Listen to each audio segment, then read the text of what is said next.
이 시간 하나님께서 주신 말씀 우리 열왕기 하에서 보도록 하겠습니다. 열왕기 하 6장 8절에서 23절까지 보겠습니다. 열왕기 하 6장 8절에서 23절까지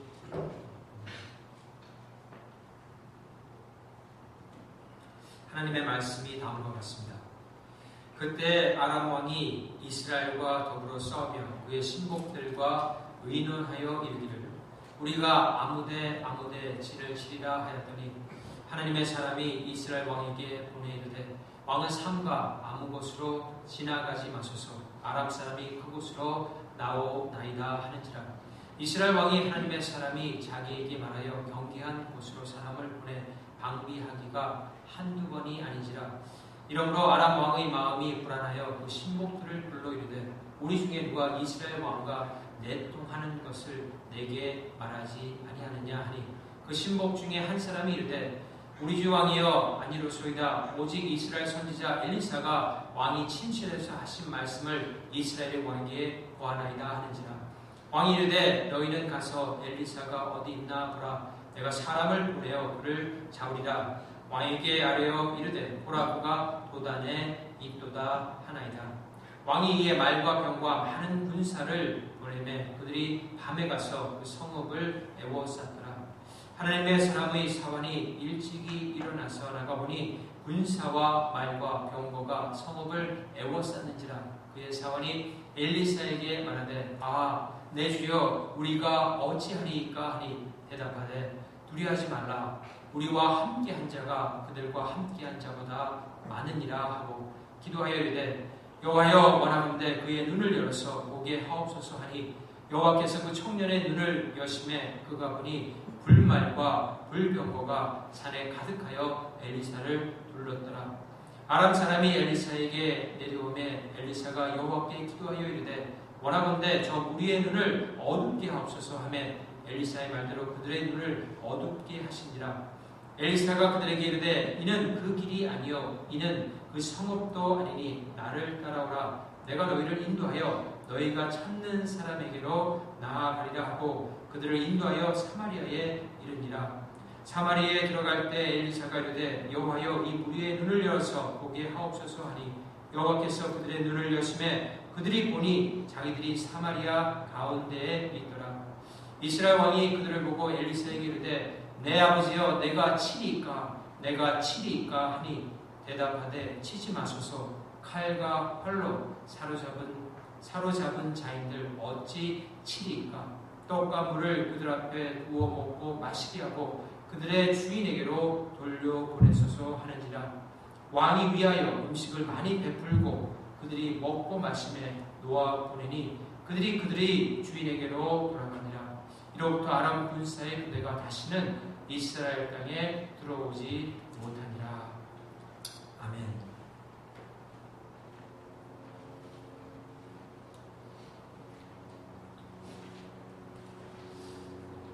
몇 주 전에 태평양 전쟁에 관한 다큐멘터리 프로그램을 제가 흥미 있게 보았습니다.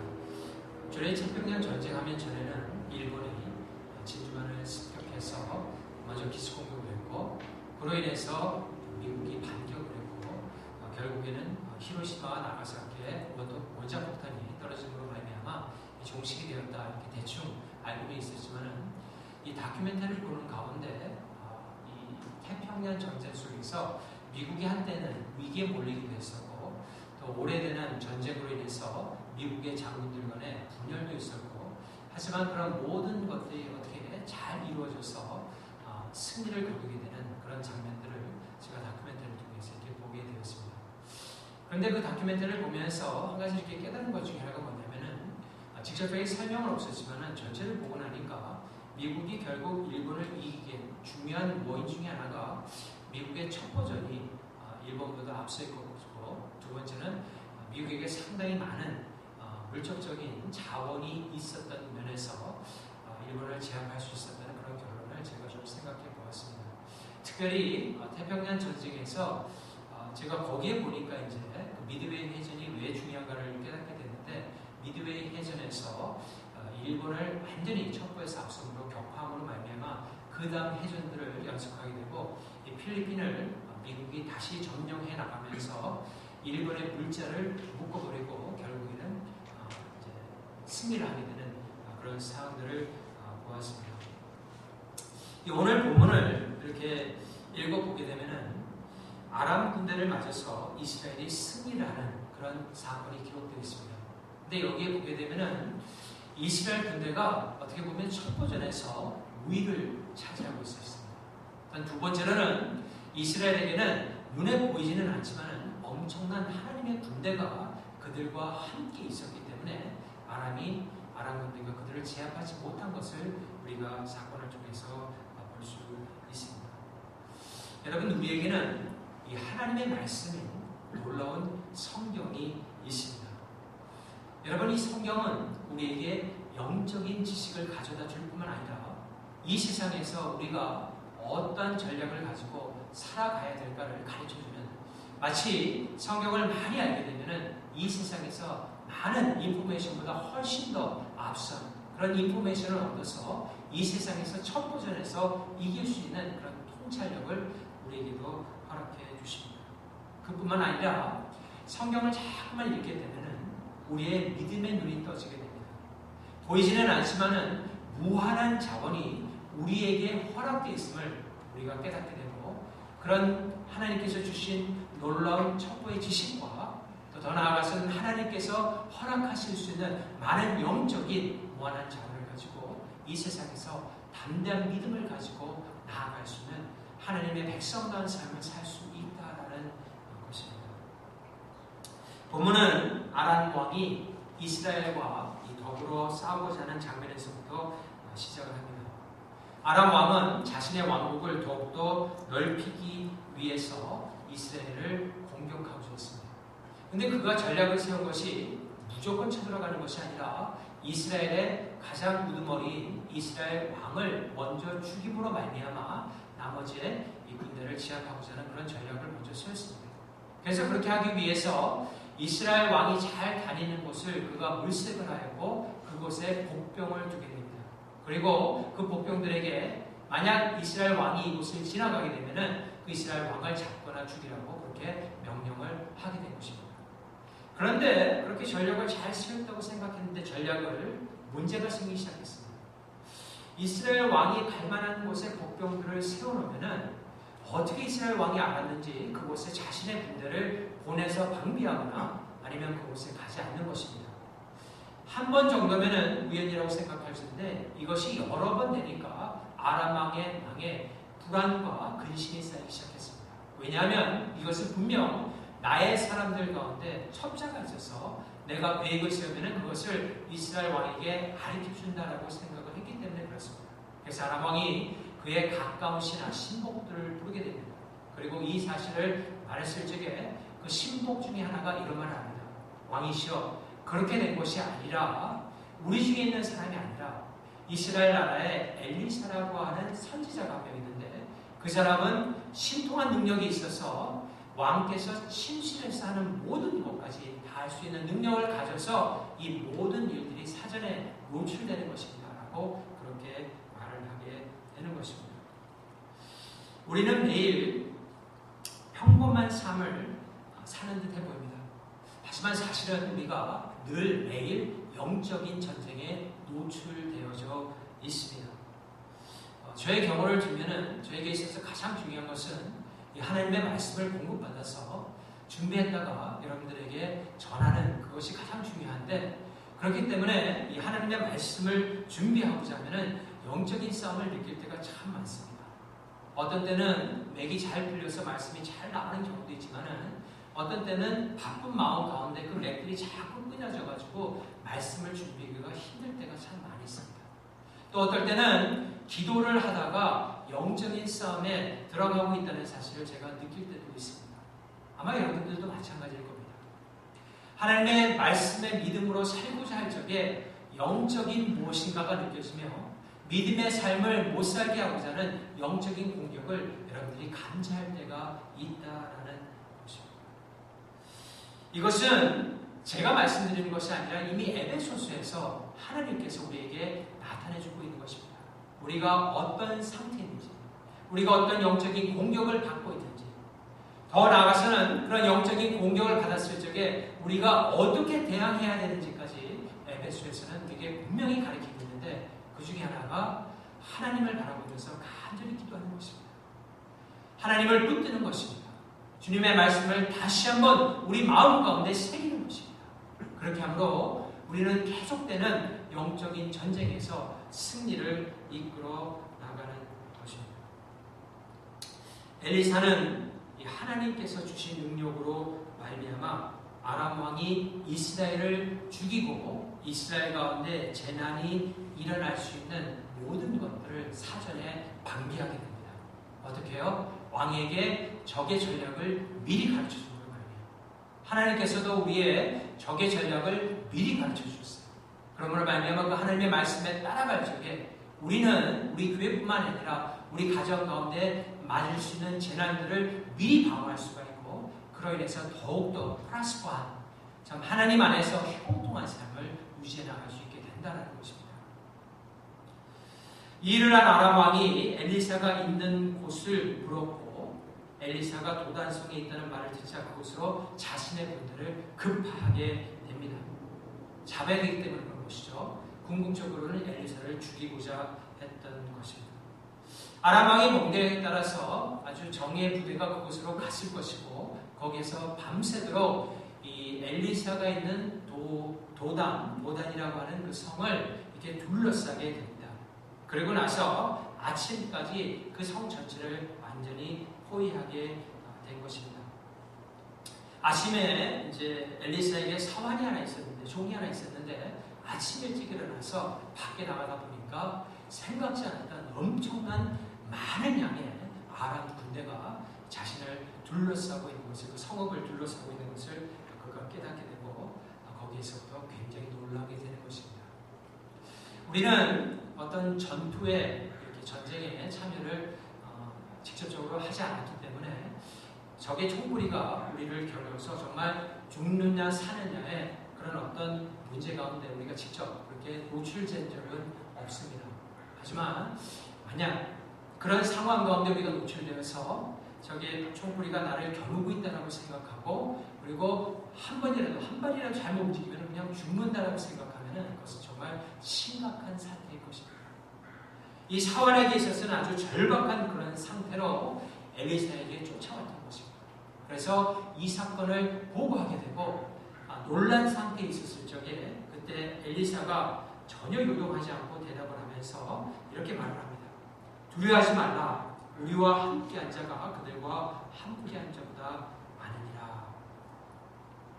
엘리사는 사환과 같이 두려워했을 뿐만 아니라 두려워하는 사환을 잠재우고 오히려 평안한 마음으로 바꿔줄 수 있었던 것은 그에게 한 가지 능력이 있었는데, 그것은 다른 것이 아니라 사환이 볼 수 없는 하나님의 불병거와 불말을 볼 수 있는 믿음의 능력이 있었기 때문에 그렇습니다. 그리고 난 다음에 여호와께 다음과 같이 기도를 하죠. 여호와의 원하건대 그의 눈을 열어서 보게 하옵소서. 그러자 하나님께서 그 청년의 눈을 열게 되고 불병거와 불말을 보게 되었을 적에 그가 거기에서 마음을 안전하게 되었던 것입니다. 이 장면을 보면서 우리가 참 한 가지 깨달을 수 있는 것은 무엇이냐면, 이 세상에서 우리가 어떻게 담대한 믿음을 가지고 살아갈 수 있을까 하는 것을 깨닫게 하는 좋은 장면이 됩니다. 이 믿음의 눈을 가지고 이 세상을 보고 우리의 믿음의 눈이 밝아지게 되면은 어떤 환경 속에서도 하나님께서 주시는 담대함이 있습니다. 우리 모두가 그와 같은 믿음으로 나아가야 된다는 것입니다. 여러분, 우리가 오늘 이 자리에 나와서 믿음을 가지고 온 마음으로 하나님을 예배드리기 위해서 나왔습니다. 왜냐하면 우리는 압니다. 우리의 삶에 있어서 가장 중심에 가장 중요한 것은 하나님 앞에 나와 예배를 드리고, 예배를 통하여 하나님의 말씀을 받고 그 말씀으로 은혜를 받을 적에 우리가 세상에서 믿음으로 또 싸워 이길 수 있는 담대한 삶을 살 수 있다는 것을 우리가 알기 때문에 우리 일주일 중에서 가장 중요한 시간을 하나님께 드리면서 하나님께 나와 예배를 드리게 된다라는 것입니다. 예배 중에 우리는 하나님의 능력과 사랑과 자비를 깨달으면서 감사하며 예배를 드릴 수 있게 되는 것입니다. 그럼으로써 계속해서 우리의 삶 가운데 하나님을 의식하는 삶, 하나님께서 우리와 함께 하신다는 삶, 이것을 다시 한번 우리에게 상기시키면서 믿음으로 나아가야 된다는 것입니다. 제가 오래전에 몬트리올에서 교육 목사로 섬길 적의 일입니다. 제 사무실이 있었고 한 공간을 조금 두고 이제 담임 목사님 사무실이 바로 옆에 있었습니다. 그런데 가끔 가다가 저도 말씀 준비하고 이제 목사님도 말씀 준비하고 그러다 보면은 목사님 그 방에서 갑자기 주여 주여 이러는 소리가 나는 겁니다. 처음에는 목사님이 왜 저러시나 제가 그렇게 생각을 했죠. 그래서 기도하시는가 보다 그냥 그 정도로 생각을 제가 했습니다. 그런데 이제 제가 부임한 다음에 하여튼 그런 말을 자주 하시는 거예요. 주여 주여 이러는 거예요. 그래서 그 다음부터 제가 한 1, 2년이 지난다면서 그렇게 생각이 들어요. 직접 물어보지는 않았지만은 저 순간에 좀 싸우고 계신 것이구나. 뭔가 나쁜 생각이 오면 그걸 쫓기 위해서 아니면은 순간적으로 하나님을 놓친다는 생각이 들면은 그냥 일부러 뱉음으로 말미암아 그 순간 하나님을 찾는 거구나. 그런 것을 깨달았어요. 그러다 보니까 저도 가끔 이렇게 주여 할 때가 있어요. 그것은 무엇입니까? 우리가 우리의 삶 가운데서 하나님을 잃지 않고 하나님을 늘 내가 붙들고 간다. 이 손 내가 꼭 붙들고 간다. 하나님의 손이 나를 꼭 붙들고 계시다. 이 믿음이 있기 때문에 우리가 이 세상에서 믿음으로 담대하게 나아갈 수 있는 삶을 살 수 있다는 것을 다시 한번 우리에게 상기시켜 준다라는 것입니다. 하나님의 손만 붙들고 있으면 신앙의 일에 있어서는 어떤 상황 가운데서든지 하나님께서 그것을 반전하셔서 놀라운 역사를 이루시는 것을 여러분들이 아마 여러 번 경험했을 것입니다. 저도 많이 경험했습니다. 나오미가 아주 대표적인 그런 사람이라고 볼 수가 있습니다. 여러분, 나오미가 모압 지역으로 이민을 갔다가 다시 베들레헴으로 돌아오는 그런 가운데 여러 가지 참 어려운 일들이 많이 있었습니다.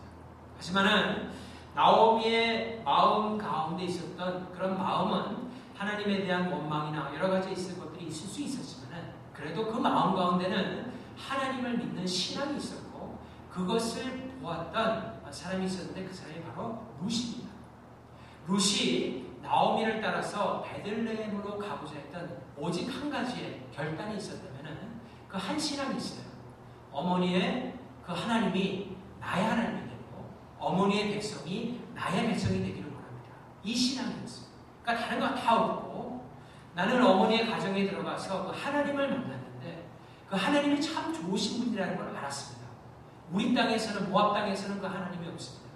내가 모압 땅에 계속 남으면은 그 하나님을 잃어버릴까 두렵기 때문에 내가 하나님을 따라가는 마음으로 어머니를 따라갑니다라고 그 신앙을 가지고 베들레헴까지 따라갔던 것입니다. 그 신앙 하나였어요. 그런데 여러분 어떻게 됐습니까? 베들레헴에 가서 어머니를 봉양하기 위해서 이삭을 죽다가 결국은 보아스를 만나게 됩니다. 보아스와의 결혼과 모든 것들을 통해서 그의 삶에 놀라운 반전이 일어나지 않았습니까? 이런 성경의 모든 것들을 볼 적에 크리스천의 삶에 있어서 하나님의 백성의 삶에 있어서 가장 중요한 것이 있다면 이 하나님을 믿는 그 신앙 하나라는 것입니다. 하나님을 믿는 그것이 우리로 하여금 의로운 길로 반전의 역사의 길로 하나님을 더욱더 의지하는 길로 나아갈 수 있게 해준다는 것입니다. 사랑하는 성도 여러분, 정말 하나님을 온전히 신뢰하시기 바랍니다. 이 엘리사가 영적으로 그것을 볼 수 있었던 것은 물론 특별한 능력이 있어서 그 당시에는 환상을 하나님께서도 보여주시는 그런 구약시대였기 때문에도 있지만은 그가 그것을 볼 수 있었던 것은 다른 것이 아니라 하나님을 향한 철두철미한 신뢰가 있었기 때문인 것입니다. 하나님을 믿었기 때문에 하나님은 정말 마이리 가시다. 아람 군대는 문제가 안 된다는 확실한 능력이 있었기 때문에 그는 하나님의 놀라운 그 역사를 눈으로 볼 수 있었던 것입니다.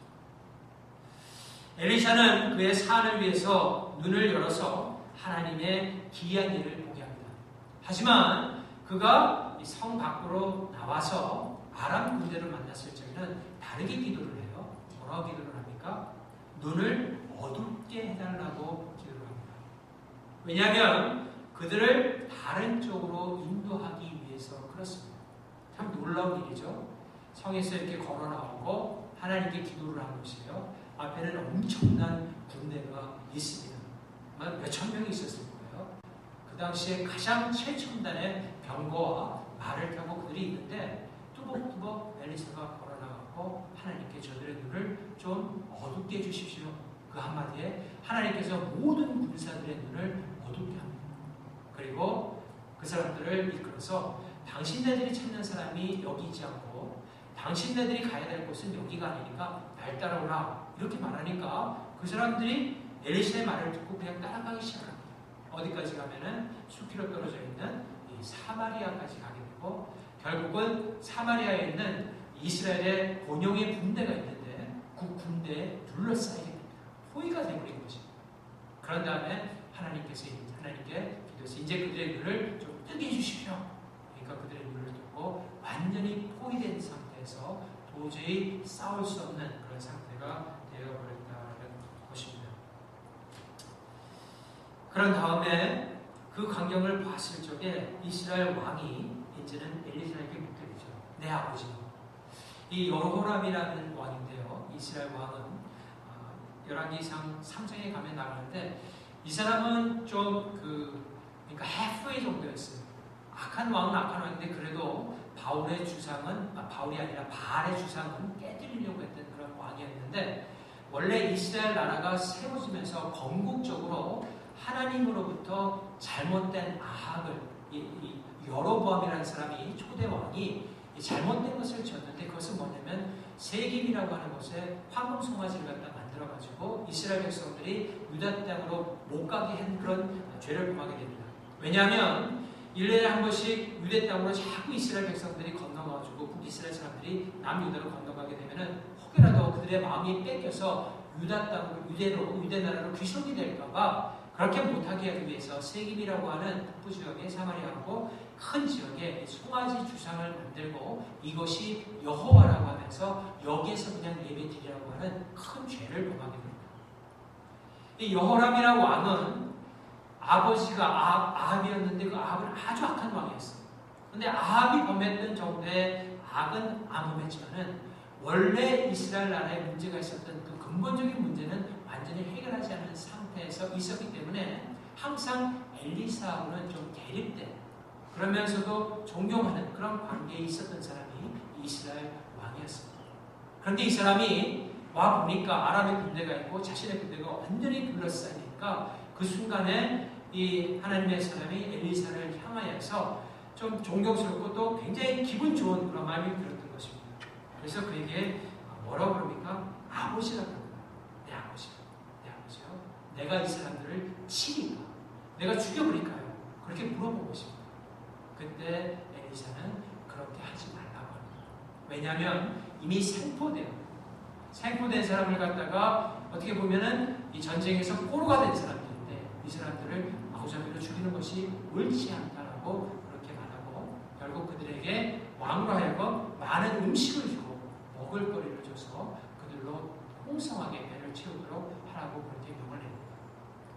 엘리사의 말대로 그들은 결국 그렇게 풍성한 음식을 먹게 되고 결국에는 아람 땅으로 돌아가게 됩니다. 그리고 다시는 이스라엘을 공격하는 그런 일이 일어나지 않게 되는 것입니다. 후에는 공격을 했지만 결국에는 이스라엘 땅에는 고왕 시대에는 들어오지 못하는 그런 일을 겪게 됩니다. 우리는 이것을 보면서 깨달을 수 있는 것은 무엇입니까? 하나님은 자비하시고 관대하시며 사랑의 하나님이라는 것입니다. 여러분, 하나님은 우리가 놀라울 정도로 하나님께서 만드신 모든 피조물, 악인일지라도 하나님께서는 악인이 멸망하는 것을 그렇게 기뻐하지 않는다라고 할 정도로 당신께서 만드신 피조물에 대한 그런 사랑과 자비가 있는 것을 성경에서 나타내 주고 있습니다. 그래서 우리는 이 땅에서 살면서 때에 따라서 여러 가지 많은 일들을 당하게 되지만 그 가운데서 우리가 늘 기억해야 될 것은 하나님의 사랑과 하나님의 자비를 전하는 일에 우리가 노력을 해야 됩니다. 이걸 하기 위해서는 하나님의 온전하신 능력이 필요하고 우리에게 많은 인내심이 필요합니다. 참을성이 필요합니다. 그래서 이 온전하심과 참을성을 통하여서 하나님의 자비와 사랑을 나타내기 시작할 적에 우리는 그것을 통하여 참된 복음을 전할 수 있는 복음의 전사들이 되는 것입니다. 영적으로 때에 따라서는 싸워야 됩니다. 기도해야 됩니다. 나아가야 됩니다. 하지만 우리가 항상 평상시에는 이 하나님의 사랑과 하나님의 자비를 우리가 먼저 깨닫고 그것을 전할 수 있는 일에 우리가 수고를 또한 해야 되는 것입니다. 이민사회를 보게 되면은 하나님의 사랑과 하나님의 자비를 필요로 하는 많은 사람들을 종종 만나게 됩니다. 우리가 그 사람들을 포용할 수 있는 그런 능력은 하나님으로부터 오는 것이고 오늘 이 엘리사를 통하여서 엘리사가 보여줬던 그런 관대한 마음을 우리도 나아가서 보이기 시작할 적에 그것을 통하여 우리 교회로 전도하는 그런 역사도 일어날 수 있게 된다는 것입니다. 이 일을 위해서 사실은 예수님께서 이 땅 가운데 오신 것입니다. 여러분 한번 생각해 보십시오. 하나님께서 만약에 불말과 불병거를 그대로 아람 군대에게 보냈다면 그것은 그야말로 히로시마의 원폭이 터졌던 그런 엄청난 그런 불바다가 일어나는 그런 역사가 일어나는 것입니다. 거기에서 살아남을 수 있는 아람의 군사들은 단 한 명도 없다는 것입니다. 하지만 하나님께서 그렇게 하지 아니하고 자비와 사랑을 베푸신 것은 예수께서 이 땅에 오셔서 이 세상을 심판하러 오실 것이 아니라 하나님은 사랑이시고 하나님은 자비이시고 그것을 받아들임으로 말미암아 하나님의 백성들을 구원하시기 위해서 이 땅에 오신 것을 우리로 하여금 알게 하시기 위해서 이런 사건을 만드신 것을 분명하게 보여준다는 것입니다. 여러분, 우리는 하나님의 십자가의 능력을 믿는 사람들입니다. 십자가의 능력이 있습니다. 우리가 그것을 먼저 믿어야 되는 것이죠. 우리가 그렇게 변화를 받았기 때문에 그것을 온전히 의지해 나가는 것입니다. 그러므로 이 십자가의 사랑을 깊이 깨닫고 또 십자가를 통해서 하나님께서 이렇게 보여주신 거룩하시고 하나님의 거룩성이죠. 죄를 미하시는 거룩성 또 그와 그 이면에 있는 하나님의 사랑을 우리가 잘 전하기 시작할 적에 그것을 통하여 하나님의 놀라운 역사를 우리가 깨닫게 된다는 것입니다. 우리는 그와 같은 놀라운 일을 이루신 예수 그리스도를 늘 의식하면서 살아가는 것이 참 중요합니다. 왜냐하면 이 세상은 마치 바다와 같고 이 바다를 계속해서 걸어나갈 수 있는 방법은 예수 그리스도를 바라보는 믿음으로부터 나오게 되기 때문에 그렇습니다. 우리의 삶이 상당히 안정된 것 같다가도 어느 한순간에 바다와 같은 파도를 만날 때가 있는 게 참으로 프레질한 어떻게 보면 연약한 우리의 인생입니다. 그것은 누구나 다 마찬가지입니다. 누구나 다 마찬가지. 세상에 있는 1%의 사람들도 다 마찬가지입니다. 그런데 그 바다와 같은 세상을 걸어갈 수 있는 참 유일한 그리고 바른 길로 갈 수 있는 것은 바로 예수 그리스도를 붙드는 온전한 믿음이라는 것입니다. 그것을 베드로가 물 위에서 걷는 것을 보임으로써 우리에게 보여준 것입니다. 여러분 베드로가 배 위에서 뛰어내릴 적에는 믿음을 가지고 뛰어내렸습니다. 어떤 믿음입니까? 예수님께서 오라라고 한 것입니다. 한마디. 너도 걸을 수 있다. 오라. 그러니까 뛰기 시작했습니다. 그래서 걷기 시작했어요. 그런데 문제는 그 다음에 오는 것을 볼 수 있죠. 갑자기 파도가 일고 이 상황이 돌변하기 시작하니까 베드로가 어떻게 됩니까? 그냥 물속으로 가라앉는 거예요. 그것이 바로 모든 크리스천이 이 땅에 살면서 하나님만을 온전히 의지하고 살아갈 적에는 믿음의 담대한 모습으로 살지만은 그 믿음이 없어지고 세상 것을 의지하거나 하나님으로부터 시선이 멀어지게 되면 세상 속으로 빠져들어가는 것입니다. 그 당장에는 그것이 강해 보이고 그 당장에는 그것이 대단한 것으로 보일지 모르지만은 결국에는 세상과 똑같은 그런 위치에 설 수밖에 없는 그런 사람으로 변하게 된다는 것입니다. 그렇기 때문에 우리의 믿음이라는 것은 한번 열심히 하고 그 다음부터는 인조하는 것이 아니라 예수 그리스도를 만나는 그날까지 계속해서 이 믿음의 행진을 해나가는 것입니다. 어떻게 하는 것입니까? 예수님을 늘 의식하는 것입니다. 예수님의 말씀을 늘 생각하는 것입니다.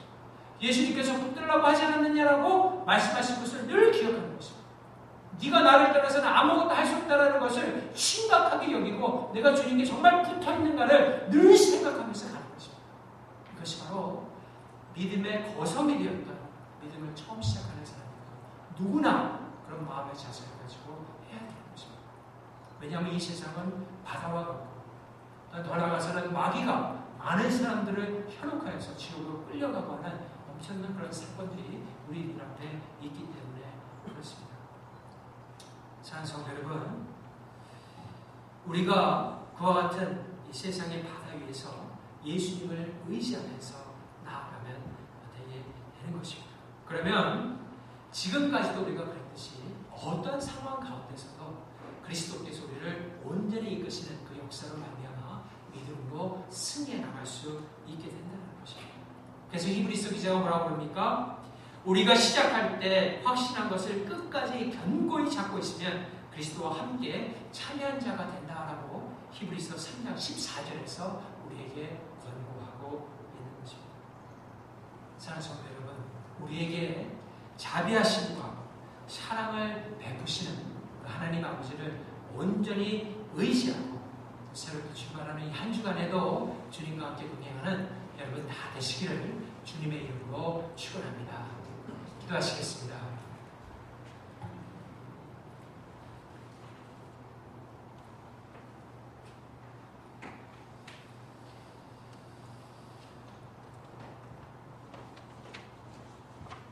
하나님 감사합니다. 오늘 말씀을 통하여서 우리에게 참 은혜를 부어주시고 특별히 참 바다와 같이 출렁이는 이 세상 가운데서 우리가 어떻게 담대한 믿음을 가지고 우리뿐만이 아니라 주변에 있는 사람들도 믿음으로 이끌면서 갈 수 있는지를 다시 한번 엘리사의 기도와 또 청년의 변화와 하나님의 자비하심 등등을 통하여 우리에게 가르쳐 주심을 너무나 감사합니다. 이 세상을 바라보고 계신 그 하나님의 자비하심과 하나님의 사랑을 우리가 다시 한번 깊이 깨달을 수 있도록 주님 도와주시며 그 깨달음 속에서 그 믿음 속에서 우리의 삶도 그 하나님의 성품에 맞춰서 변화되셔가는 놀라운 믿음의 사람의 삶을 살 수 있도록 주님께서 인도해 주시고 성령 하나님으로 충만한 역사를 매일매일 우리에게 부어 주시옵소서. 이 모든 말씀 우리 주 예수 그리스도 이름으로 간절히 기도하옵나이다. 아멘.